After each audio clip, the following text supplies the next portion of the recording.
사라가 속으로 웃고 이르되 내가 노쇠하였고 내 주인도 늙었으니 내게 무슨 즐거움이 있으리요. 여호와께서 아브라함에게 이르시되 사라가 왜 웃으며 이러기를 내가 늙었거늘 어떻게 아들을 낳으리요 하느냐. 여호와께 능하지 못한 일이 있겠느냐. 기한이 이를 때에 내가 내게로 돌아오리니 사라에게 아들이 있으리라. 사라가 두려워서 부인하여 이르되 내가 웃지 아니하였나이다. 이르시되 아니라 내가 웃었느니라. 아멘. 사랑하는 성도 여러분, 감사합니다. 존경하는 우리 김정훈 목사님, 또 여러 교회 리더십 분들께서 초대해 주셔가지고 기쁜 마음으로 왔습니다. 생각보다 여러분 너무 사랑스러우시고 뭔가 이렇게 따뜻한 고향에 온 것 같은 느낌이 듭니다. 하나님께서 오늘과 내일 말씀을 통해서 다시 한번 우리가 일어설 수 있고 힘을 얻는 귀한 시간, 그런 축복 주시기를 축복드립니다. 기도하겠습니다. 하나님, 이제 말씀으로 들어갑니다. 주께서 함께하여 주시고 저희와 함께하여 주옵소서. 감사드리고 예수님의 이름으로 간절히 기도드리옵나이다. 아멘. 여러분, 본문 보면은 오늘 본문 보면은 사라가 뭐 하고 있습니까? 웃고만 계신데 정답 웃고 있답니다. 이게 막 대놓고 소리내서 웃은 것은 아닙니다. 그저 이렇게 속으로 웃는 것이지요. 들리지 않는 속웃음입니다. 그런데 이게요, 굉장히 묘한 느낌을 줍니다. 왜 사라의 웃음이 좋지 않은 것으로 느껴질까요? 내년 이맘때 내 아내 사라에게 아들이 있으리라. 놀랍게도 아브라함을 방문한 천사가 1년 후에 사라가 아들을 낳을 것이라고 말합니다. 무려 24년 동안을 기다렸던 아들의 출생 소식입니다. 사라는 이 놀라운 소식을 천사들과 아브라함이 이야기를 나눌 때 장막문 그 뒤에서 듣고 있었습니다. 18장 9절 10절 이렇게 되어 있죠. 우리 함께 읽어볼까요? 18장 9절 10절입니다. 같이 읽겠습니다. 그들이 아브라함에게 이르되 내 아내 사라가 어디 있느냐? 대답하되 장막에 있나이다. 그가 이르시되 내년 이맘때 내가 반드시 내게로 돌아오리니 내 아내 사라에게 아들이 있으리라 하시니 사라가 그 뒤 장막문에서 들었더라. 문제는 사라가 이 축복의 소식을 차가운 아주 싸늘한 웃음으로 반응한 겁니다. 12절 말씀이죠. 사라가 속으로 웃고 이르되 내가 노쇠하였고 내 주인도 늙었으니 내게 무슨 즐거움이 있으리요? 하나님은 천사를 통해서 약속을 전하십니다. 그러나 사라는 속으로 웃는 겁니다. 여러분, 우리가 잘 아는 본문입니다. 잘한다고 해서 너무 쉽게 판단해서는 안 되죠. 이런 사라의 모습을 우리는 어떻게 이해해야 할까요? 여러분, 사라를 너무 쉽게 빨리 판단하고 비난하지 마십시오. 사실 사라가 이런 차갑고 냉소적인 웃음을 지었던 이유가 있었기 때문입니다. 먼저 사라는 너무 오랜 기다림에 마음이 지쳐 있었습니다. 너무너무 오래 기다린 거죠. 하나님께서 남편 아브라함에게 주신 약속을 믿고 무려 24년 동안을 기다렸습니다. 여러분은 24년 동안이라고 기다렸다고 했는데도 전혀 놀라지 않으시는 여러분이 더 놀랍습니다. 다시 한번 얘기해 보겠습니다. 24년 동안 기다렸습니다. 우리 목사님 목양 잘하셨어요. 놀라지도 않는데 놀라는 마음, 이게 잘 보여주셨습니다. 여러분, 24년은요, 우리가 2020년에 처음 이 마스크를 썼습니다. 아직 사실은 2년이 지나지 않았어요. 정말 마스크를 벗고 싶거든요. 여러분의 그 마스크 벗은 모습을 보고 싶습니다. 그런데 24년은요, 2년이라고 쳐도 24년이면 그거의 10배입니다. 2년씩 10번을 지내야 되고 다시 2번을 더 지내야 되는 시간입니다. 엄청나게 긴 시간이죠. 여러분, 누가 좋은 거 준다고 해서 오랜 시간 기다려본 적 있나요? 5년, 그럴만 합니다. 10년, 좀 힘들어요. 15년. 이렇게 되면 우리는 경험적으로 압니다. 아무리 좋은 것을 받을 수 있어도 너무 오래 기다리다 보면은 지칩니다. 여러분, 한때 한국에서 유행했다가 다시 사라졌다가 요즘 다시 사용되는 단어가 있습니다. 우리가 잘 아는 단어예요. 희망 고문이죠. 희망 고문. 고문을 하는데 희망으로 한다는 겁니다.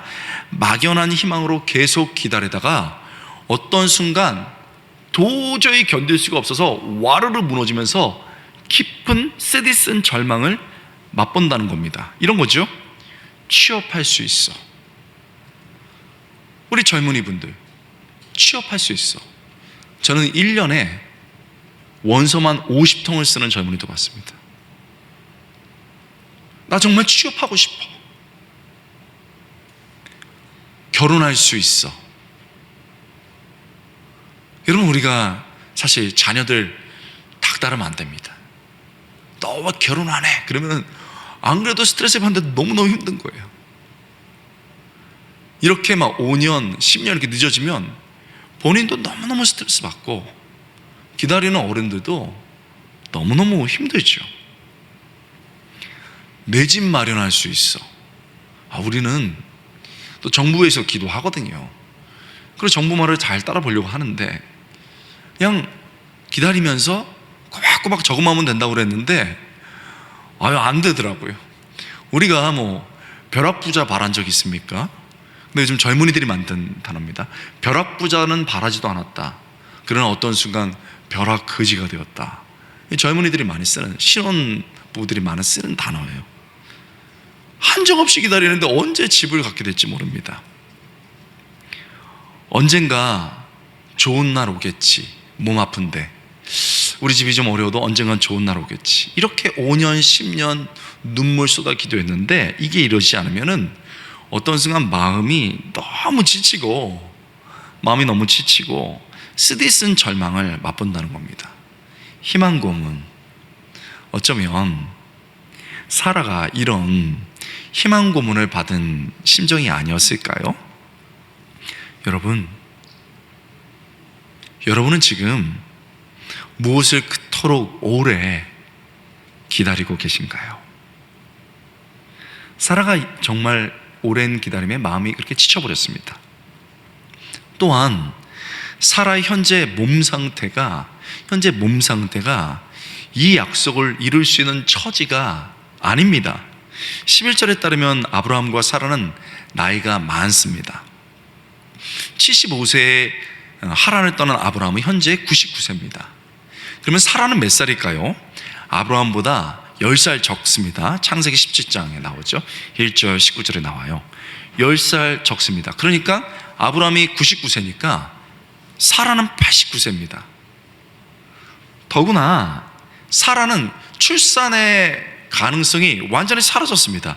가능하다는 표시인 생리가 이미 끊어진 상태입니다. 여인으로서 출산의 가능성이 완전히 끊긴 겁니다. 이런 이유 때문에 12절에서 사라는 자신을, 다른 사람이 말한 게 아니고 자신을 노쇠했다라고 표현했습니다. 이 노쇠하다에 해당하는 히브리어 단어는 발라라는 단어인데요, 이게 낡았다 이럴 때 쓰고요, 또 너덜너덜 헤어졌다 이럴 때 쓰는 겁니다. 옷이 막 헤어진 거 있잖아요. 너덜너덜 헤어졌다, 어떤 것들이 굉장히 낡았다, 이런 말을 썼습니다. 낡아서 몸에 헤어 빠진 거예요. 몸이 너덜너덜해진 겁니다. 출산 가능성이 전혀 보이지 않습니다. 여러분, 지금 이게 멋지게 와 계신데 여러분 몸 상태는 어떠신가요? 아프고 나이 드신 분들은 이 사라의 이 마음을 이해할 수 있을 겁니다. 저희 노모께서 85세신데 야, 잠만 잘 자는 것도 큰 은혜야. 여러분 어제 잘 주무셨어요? 큰 은혜야. 내 힘으로 화장실만 잘 갔다 오는 것도 큰 은혜야. 내 두 발로 저 앞에 있는 나지막한 동산 산 올라갔다는 것도 은혜야. 얼마나 힘든데, 겨울 대박 얼마나 긴장하는데, 이런 말씀 하시는 거예요. 여러분 나이 드신 분들은, 또 그런 부모님들을 모신 분들은 현 상태를, 이 사라의 현 상태를 이해할 수 있을 겁니다.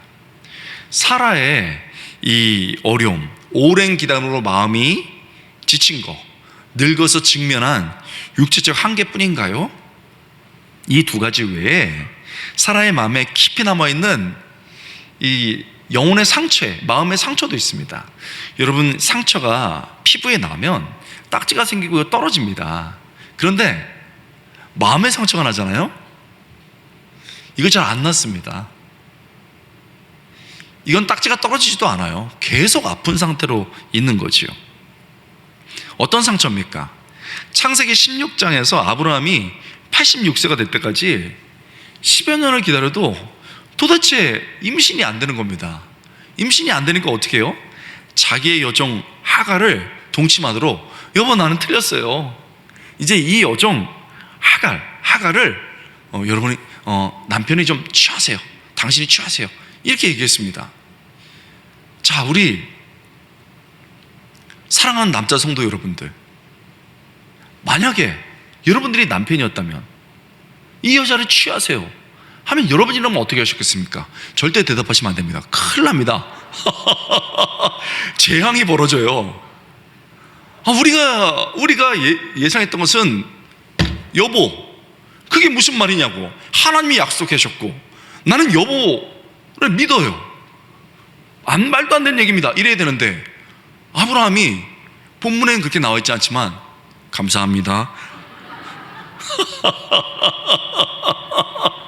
받은 거예요. 이것이 창세기판 남자의 세계 아닙니까? 결국 받은 거예요. 이것이 남자입니다. 당시 고대 근동의 문화적 관습이었지만 여인으로서 사라가 얼마나 자존심이 상했을까요? 더군다나 하갈이 임신을 해버렸습니다. 바로 임신했어요. 10년을 기다려도 안 되는데 바로 하갈을 임신해버렸습니다. 그러면서 사라를 멸시하기 시작했습니다. 창세기에 안 나와있지만은 이제 임신된 거 딱 알고서, 주인님 이게 안 돼요? 참 희한하네요. 어떻게 10년 동안 안 되실까?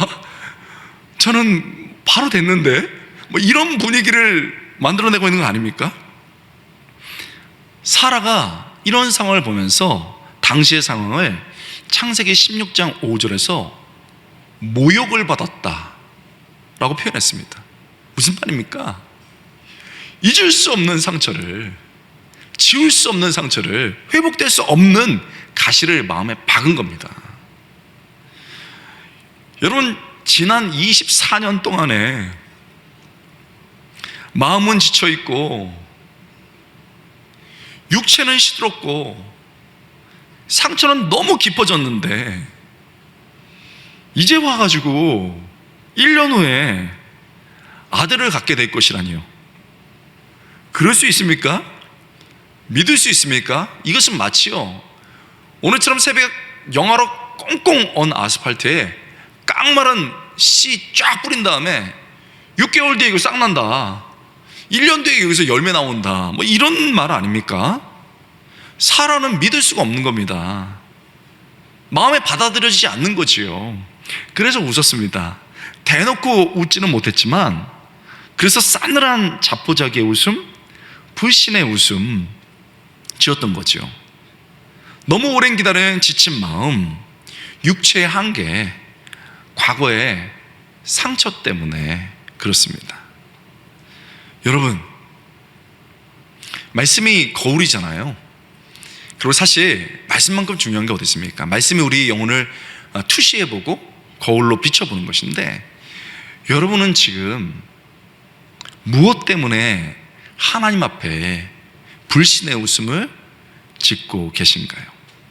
이 시간 정직하게 한번 자신의 모습을 살펴보십시오. 어쩌면 사라의 불신의 얼굴이, 그 비웃음이 우리의 얼굴 아닙니까? 하나님, 안 돼요. 그거 불가능합니다. 이번엔 안 속아요. 저를 사용하시겠다고요?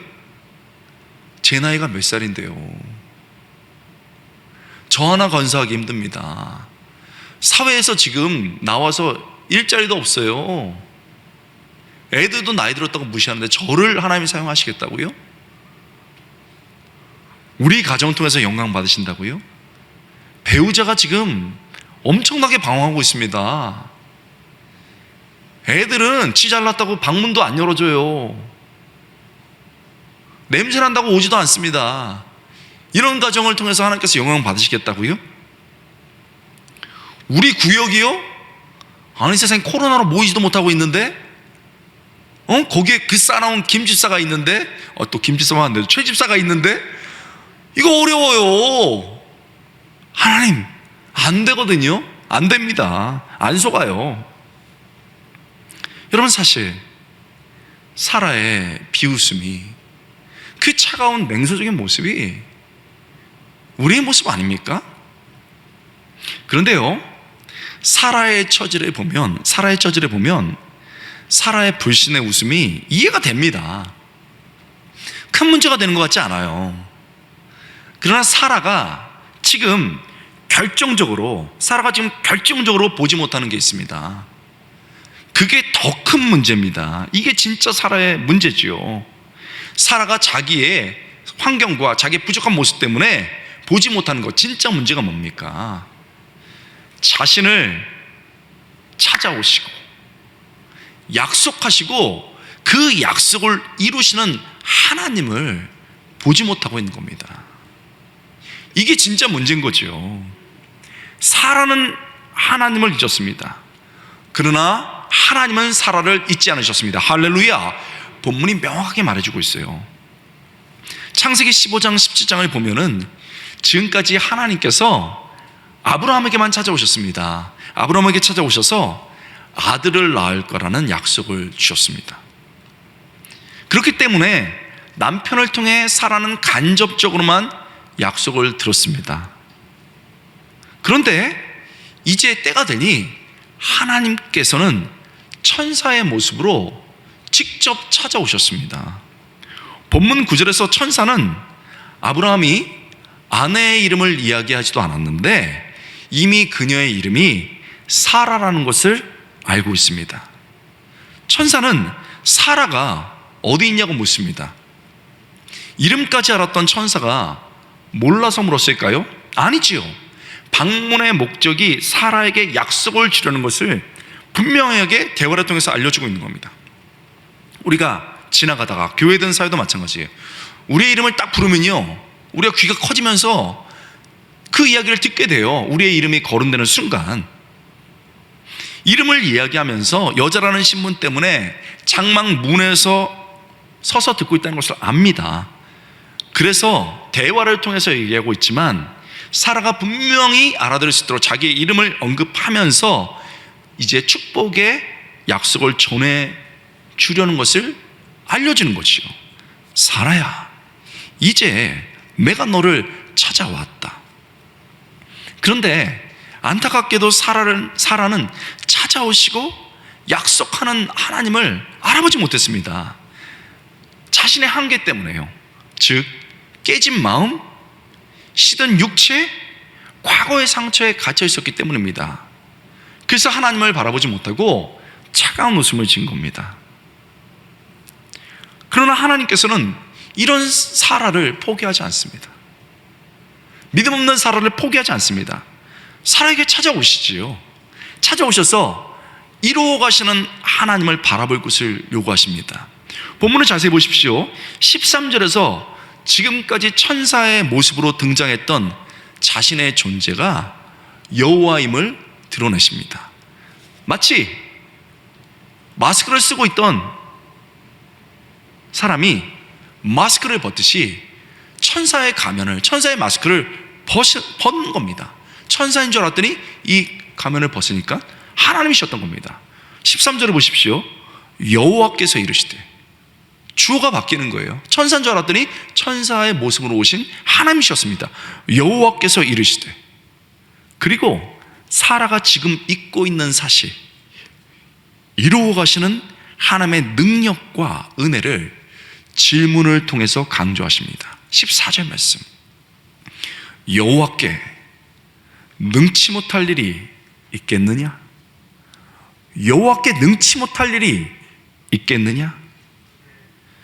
사랑하는 여러분, 우리 또한 하나님의 약속 앞에 내 깨진 마음 때문에, 육체적 한계 때문에, 과거의 상처 때문에 하나님을 바라보지 못했던 때가 얼마나 많은지 모릅니다.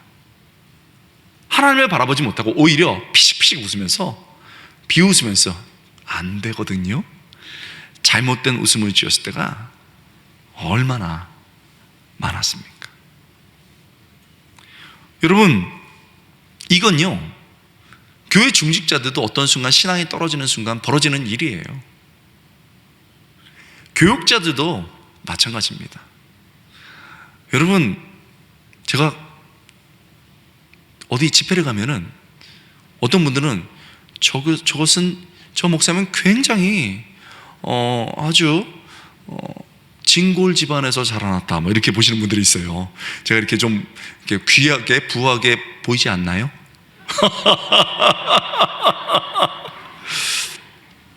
근데 그렇지가 않아요.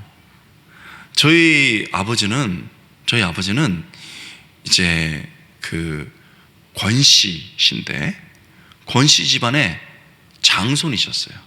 그래서 굉장히 유교 집안에서 철저하게 장손으로 하는 분이셨습니다. 저희 어머니는 아주 신실한 보살이셨어요. 왜 웃으세요? 아주 신실한 보살. 그런데 성함이, 이름이 범상치 않아요. 일단 성이 왕씨입니다. 왕. 왕. 그리고 이름이 암자 자자, 암자. 너무 좋아하시는데요? 암자신데, 할아버님이 좀 잘 사셨다가 사업이 잘 될 쯤에 어머님이 태어나셔서 부처님께 감사한다 해가지고 암자를 짓고, 절이잖아요, 절. 암자를 짓고 그 이름을 왕 암자 자자로 지은 거예요. 여기 김교회 있습니까? 김교회, 아니면 김최예배당 뭐 있어요? 회개하셔야 돼요, 여러분. 저희 어머니 왕 암자 자자란 말이죠. 그러면은 아버님이 유교 조상신 잘 모시고 저희 어머님이 불교 아주 잘 믿으셨으면은 집안이 잘 돼야 되죠. 근데 해필 저 태어날 때 아버지가 부도가 나셔가지고요, 진짜 쫄딱 망했습니다. 쫄딱 망했어요. 그래서 그때부터 어려워졌는데, 제가 너무 가난에 시달려가지고, 너무 열등감이 심해가지고 너무 힘들었습니다. 그렇게 살다가 우리 새롭게 하셔서나 아니면 다니엘 기도해 보신 분은 알겠지만, 제가 죽으려고 했습니다. 그냥 삶을 포기하려고 했습니다. 그랬다가 교회 수련회 가가지고 예수님 만났거든요. 완전히 다 뒤집어졌습니다. 그러면서 세상 앞에서 다시 복음을 부여잡고 일어섰습니다. 그때 하나님께서 말씀을 통해서 딱 제가 그리스도의 십자가를 확신했기 때문에, 사람의 영혼을 살리는 것은 말씀이고, 할렐루야, 너는 죽어가는 영혼을 말씀으로 살려라, 이런 비전을 주셨어요. 꿈이죠, 꿈. 너는 죽어가는 모든 영혼을 이제 말씀으로 살려라. 너는 중3 때 죽었다, 다시 사는 인생이니 너도 다른 사람의 영혼을 살리는데 그 영혼을 살리는 것은 말씀이다. 말씀의 종이 되어 죽어가는 영혼과 한국교회를 살려라 하는 것을 중삼에서 고위로 올라갈 때 제가 받았습니다. 그렇게 꿈을 줬습니다. 그런데요, 마음이 너무 뜨거워가지고 바로 총신대학교 대학부터 신학을 했단 말입니다. 여러분, 그래서 집이 가난하잖아요. 막 집이 가난하고 그러니까 어떻게 학비를 낼 수 없으니까 하나님 학비 주세요. 제가 신학하는데 학비 주세요. 이러니까는 하나님이 처음에는 바로바로 주시더라고요. 기도를 막 들어주세요. 근데 2학년 때부터 슬슬 안 들어주세요. 여러분 아시죠? 하나님이 처음에 신앙생활하는 분이나 순수하게 기도하시는 분들은 처음에는 잘 들어주세요. 근데 조금 신앙이 깊어지면 잘 안 들어주셔. 왜 그런지 아세요? 인내를 키우게 하기 위해서, 그리고 네가 기도하는 게 도대체 뭔지를 좀 생각하면서 기도하라 이래가지고 상당히 시간을 끄세요. 3학년 때는 그냥 기도하면 안 되고 2학년 3학년 때는 금식해야 주세요. 와, 4학년 됐는데 금식해도 안 주셔. 마지막 학기가 됐는데 학비가 안 나오는 거예요. 여러분, 지금이야 나라에서 학비 되죠. 그거 받을 수 있습니다. 그리고 몇천 원만 내면 돼요. 그러니까 부모님들 고민할 필요 없어요. 그냥 학교 장학금 신청하면 됩니다. 그 대출 받으면 돼요. 저희 때는 그런 게 어디 있습니까? 어르신들 알겠지만 네가 알아서 해라, 그거 아닙니까? 3개월이 지났어요. 거의 학기 끝나갈 때쯤 아닙니까? 학교에서 마지막 경고가 왔는데 파란 거 빨간 거 돼 있어가지고 며칠까지 안 내면은 이번 학기 인정 안 된다. 그러면 저는 대학원 못 가는 거예요. 신대원. 그럼 목회자 못 됩니다. 그래가지고요, 할 수 없어서 제가 그때 영어 과외 하고 있었고 기타 가르치는 거 과외 하고 있었는데 거기에다 아버지 따라가지고, 아버지가 육체노동 하시고 저녁에는 그 과일 파셨거든요. 과일 팔러 갔어요. 제가 이래봬도 과일 장수 및 경력이 있어요. 그 공항동이라고 있습니다. 김포공항 근처에. 거기서 이제 과일을 파는데요. 여러분, 얼마나 마음이 아파요. 여러분 지금 남의 얘기 좀 듣고 그럴 수도 있지만, 여러분 자녀가 엄동설안에 추워지는데 과일 팔러 나갔다고 생각해보세요. 여러분 손자가 그랬다고 생각해보세요. 얼마나 힘들어요. 근데요, 괜찮았습니다. 그래가지고 제가 그때도 사과 엄청 잘 팔았어요. 첫 번째 잘 파는 방법은 일단 그 깨끗하게 해야 돼요. 뭐든지. 그래서 사과를 쫙 닦아가지고 놓고 그 다음에 저도 깔끔하게 해서 하는 거예요. 그리고 여러분, 또 대학원도 잘 들어가야 되니까, 성적 받아야 되니까 또 유학도 가고 싶었거든요. 공부를 해야 되니까. 그래서 말씀을 열심히 배워서 유학도 가서 말씀을 잘 배운 말씀의 종이 되겠다 이렇게 하니까 영어로 된 책을 보는 거예요. 그러면서 사과를 막 팔았습니다. 잘 팔았어요. 근데 한 날은요, 팔고 있는데 어떤 아가씨가, 예쁜 아가씨가 똑똑똑똑 와가지고 사과 얼마예요? 그래서 10,000원에 8개입니다.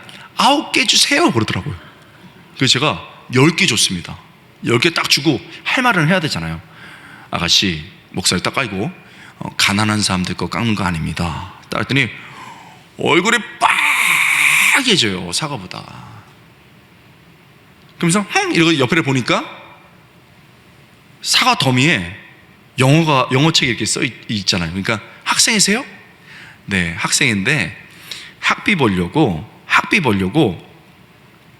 아버지 도와서 지금 사과 장사하고 있습니다. 했더니 얼굴이 더 빨개지면서 많이 파세요. 똑똑똑똑똑 도망가더라고요. 여러분, 그 순간 비행기가 날더라고요. 날아가는데요, 공항동은 비행기가 이만하게 보여요. 비행기를 올려다봅니다. 그 밑에 시퍼렇게 젊은 대학생 제가 있는 거예요. 젊으니까 괜찮다고요? 그렇지 않아요. 여러분 자녀들이 얼마나 절망하고 있는 줄 압니까? 미래가 보이지 않아요. 희망이 보이지 않아요. 이 시대는 더합니다. 여러분, 그렇게 젊은 제가 있는데 비행기 휘 날아갈 때 그걸 보면서, 하나님, 유학은 무슨 유학이에요?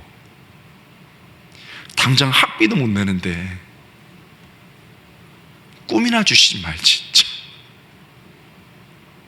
하나님, 이게 뭐예요? 제가 하나님 비웃었습니다.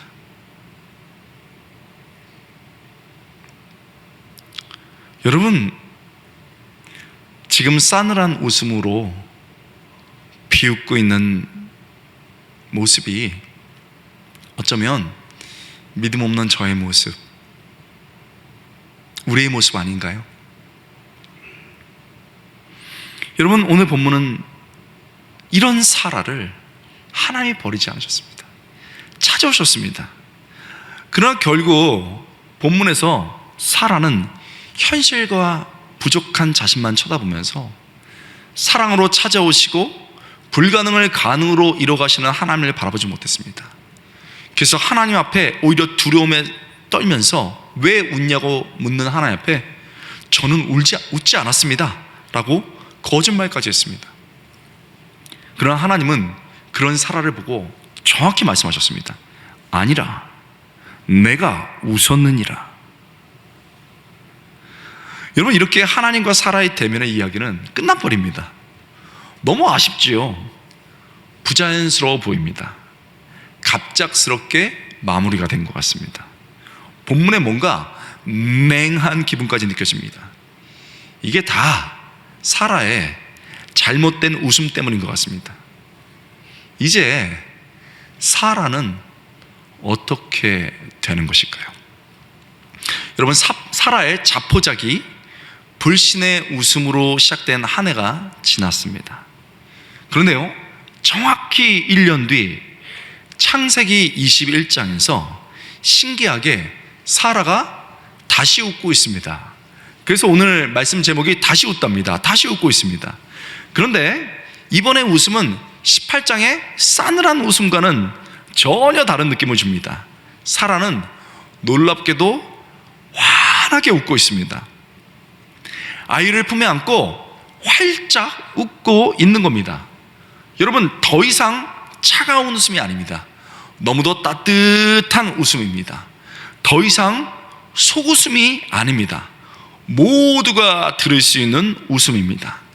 더 이상 혼자 쓸쓸히 웃는 웃음이 아니라 함께 웃는 웃음입니다. 그래서 아이의 이름도 웃는다는 뜻으로 이삭 이렇게 졌습니다. 이삭이 원래 웃는다 이런 뜻이거든요. 창세기 21장 1절 2절 말씀입니다. 여호와께서 말씀하신 대로 사라를 돌보셨고 여호와께서 말씀하신 대로 사라에게 행하셨으므로 사라가 임신하고 하나님이 말씀하신 시기가 되어 노년의 아브라함에게 아들을 낳으니 6절 사라가 이르되 하나님이 나를 웃게 하시니 듣는 자가 다 나와 함께 웃으리로다. 우리 6절 다 같이 한번 읽어보겠습니다. 6절입니다. 사라가 이르되 하나님이 나를 웃게 하시니 듣는 자가 다 나와 함께 웃으리로다. 아멘. 여러분, 사실 사라가 이렇게 환한 웃음, 감동의 웃음을 지을 수 있었던 것은 단순히 25년을 기다려서 얻은 아들 때문이 아니었습니다. 진짜 큰 기쁨의 이유는 이루어주시는 하나님 때문이었습니다. 할렐루야! 나의 부족함에도 불구하고 약속을 주시고 이루어주시는 하나님 때문에 웃을 수 있었습니다. 여호와께서 말씀하신 대로 약속을 이루셨기 때문에 웃고 있는 겁니다. 1절과 2절은 이것을 반복적으로 강조합니다. 여호와께서 말씀하신 대로, 하나님이 말씀하신 대로. 성도 여러분, 그렇습니다. 여호와께서 약속하신 일이 이루어졌습니다. 그래서 사라가 웃고 아브라함이 웃고 그 모든 것을 보고 있었던 사람들이 다 함께 웃을 수 있었던 겁니다. 결국 이 웃음은 하나님께서 만들어내신 웃음입니다. 다시요, 결국 이 웃음은 하나님께서 만들어내신 웃음입니다. 할렐루야. 이게 중요합니다.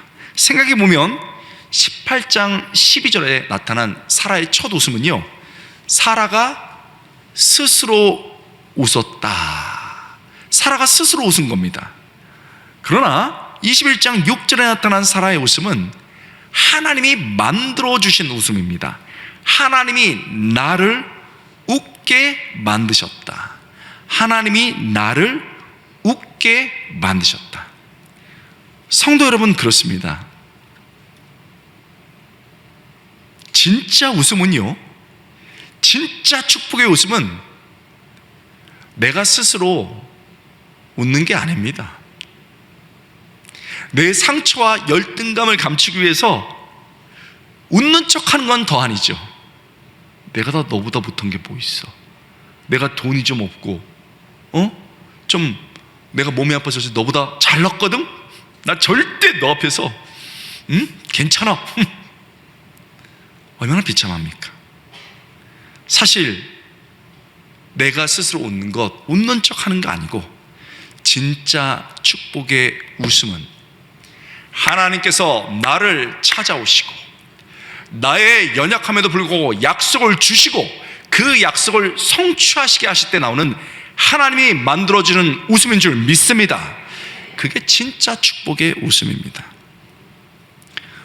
여러분, 사과장수 하면서요,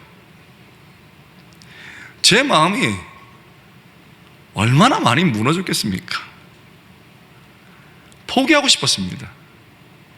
정말 꿈이고 뭐고 내려놓고 싶었습니다. 그래서요, 비웃은 거예요. 하나님, 이게 뭐예요? 꿈이나 주지 말지. 그런데요, 예배하는 사람들이 그래서 중요해요. 기도하는 게 중요합니다. 그렇게 말을 쭉 뱉고 나니까 너무 하나님께 죄송한 거예요.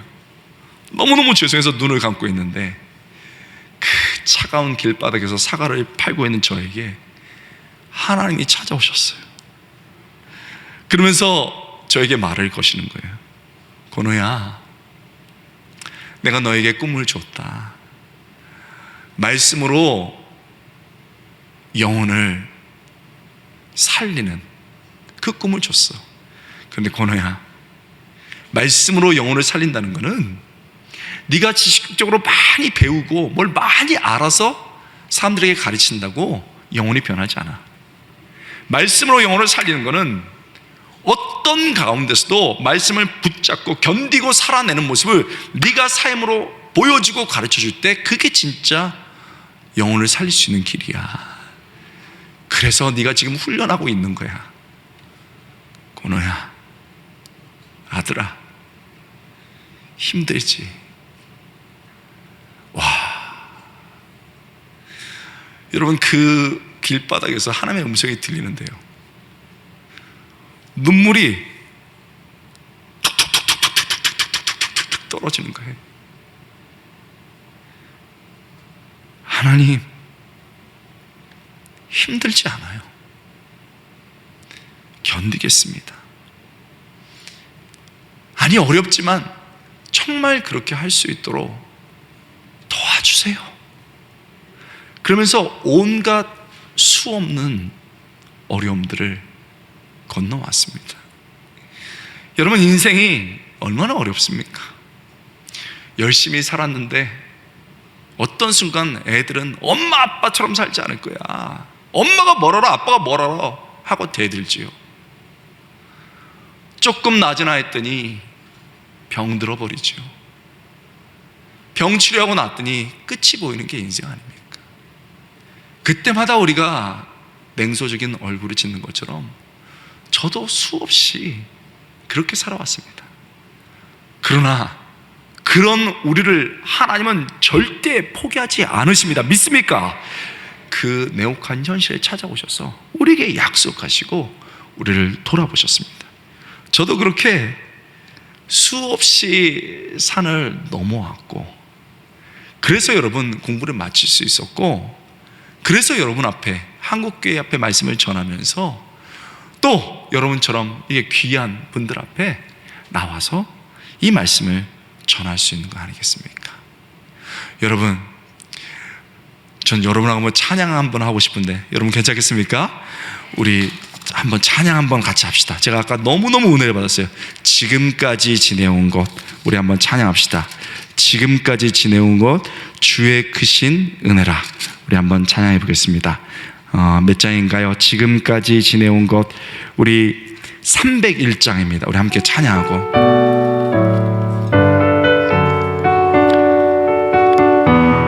지금까지 지내온 것 찬양합시다. 지금까지 지내온 것 주의 크신 은혜라. 한이 없는 주의 사랑 어찌로 말하랴. 찬하게나 주의 손이 항상 살펴 모든 일을 주 안에서, 모든 일을 주 안에서 형통하게 몸도 마음도 연약하나 몸도 마음 하나님이 우리 포기하지 않으십니다. 나 새임마다 살았네. 물붓듯이 씹으시는 주의 은혜 족하다. 사랑 없는 거리에 나 험한 산 우리 주님의 손을 굳게 붙잡고 주의 손을 굳게 잡고 찬송하며 가리. 주님 보기 원합니다. 주님 다시 배울 날이 날로 날로 다가와. 무거운 짐 주께 맡겨 벗을 날도 멀잖네. 나를 위해 예비하신 고향집에 돌아가 아버지의 품 안에서 영원토록 성도 여러분, 우리의 몸도 마음도 연약합니다. 그러나 우리 주님 찾아오십니다. 우리 2절 한번 다시 한번 찬양합시다. 몸도 마음도 연약하나 새임마다 살았네. 물붓듯이 부으시는 주의 은혜 족하다. 사랑 없는 거리에 나 험한 산길에 맬 때 주의 손을 굳게 잡고 찬송하며 가리라. 할렐루야 할렐루야. 성도 여러분, 사랑하는 성도 여러분, 지금 내 생각, 내 감정, 그게 뭐가 중요합니까? 지금 내 생각, 내 감정 내려놓고 이 말씀을 통해 기억하십시오. 하나님께서는 마음이 지치고 육체는 시들고 상처만 남아서 맹소적인 웃음을 지었던 사라를 버리지 않으셨습니다. 찾아오셨습니다. 약속을 이루어 주셨습니다. 그래서 사라가 진짜 웃음을 지을 수 있도록 만들어 주셨습니다. 사라를 찾아오셨던 그 하나님이 지금 우리에게 찾아오십니다. 이미 우리 이 옆에 와 계십니다. 사랑하는 성도 여러분, 인생은 마지막에 웃는 자가 승리하는 것이지요. 지금 무엇이 잘 돼서 막 인간적인 웃음을 웃고 내가 잘 되는 것 같아도 그게 잘 되는 게 아닙니다. 내가 돈이 있어서 기도할 필요도 없고, 내 자녀들이 잘 되는 것 같아서 하나님께 매달릴 필요도 없고, 내가 몸이 튼튼해서 나 튼튼해, 내 힘으로 살아가, 이렇게 말하면서 혼자 잘나게 웃는 것, 그거 잘 되는 거 잘 되는 게 아닐 수 있습니다. 내가 돈이 많아서 하나님께 기도하지 않다가 오히려 내 신앙이 떨어지고 내가 하나님 잃어버리면 그 돈이 무슨 소용이 있겠습니까? 내가 튼튼한데 그 튼튼한 몸으로 온갖 죄 다 범하고 무서운 죄가 내 몸 안에 쌓이고 있다면, 내 인생에 쌓이고 있다면 그것이 무슨 의미가 있겠습니까? 자녀들이 잘 되는 것 같아서 하나님 앞에 엎드리지 않아도 하나님이 없어도 살아가는 것 같아서 아이들이 하나님 없어도 되네, 하나님 모른다면 그 자기 자신의 웃음이 그 잘 되는 게, 당장에 잘 되는 게 아닐 수 있습니다. 그러나 지금 당장에 잘 되지 않아서 좌절하고 힘들어서 하나님 바라보면서 하나님 붙드는 거 당장에 안 되는 것 같지만 그것이 잘 되는 수 있습니다. 물질이 없는 것 같아서 하나님께 부르짖었는데 하나님의 만나를 내려주시고 할렐루야, 돈으로 살지 않는 믿음이 내 안에 생긴다면, 자녀들 방황해서 눈물로 기도하다가 하나님이 앞에 눈물로 기도하는 부모를 보면서 하나님이 살아계시는구나, 아이들이 하나님을 경험할 수 있다면, 몸이 아파서 하나님께 기도했는데 하나님이 여호와 라파라며 치료해 주셔서 간증할 수 있다면, 지금 당장 어렵고 힘들어도 하나님의 말씀 붙들 때 인생의 마지막에 웃음이 우리의 진짜 축복의 웃음이 될 줄 믿습니다. 1년 후, 10년 후 우리 인생의 마지막에 하나님께서 만들어낸 환한 웃음을 짓기 원하십니까? 그렇다면 이 시간 내 생각과 내 감정을 내려놓으십시오. 지금 찾아오시고 그 찾아오신 하나님이 내게 무엇을 말씀하시는지 이 저녁 기도하며 찬양하며 하나님께 부르시며 들으십시오. 그 약속을 차가운 웃음이 아니고 깊은 감사로, 믿음으로, 하나님, 내 인생은 너무 어렵습니다. 내 몸은 너무 어렵습니다. 우리 집은 너무 어렵습니다. 그런데 내가 무엇이길래 하나님 이런 귀한 약속 주십니까? 다시 일어서겠습니다. 정말 어렵고 힘들지만 정말 그렇게 되길 원합니다. 도와주십시오. 뜨거운 아멘으로 나갈 수 있게 주님으로 축복드립니다. 그 말씀 붙들고 약속 붙들고 2020년 걸어갈 때 어느 순간 하나님께서 만들어내시는 진짜 웃음, 환한 웃음이 내 자신과 우리 가정과 우리 교회에 넘쳐날 수 있게 주님의 이름으로 축원합니다.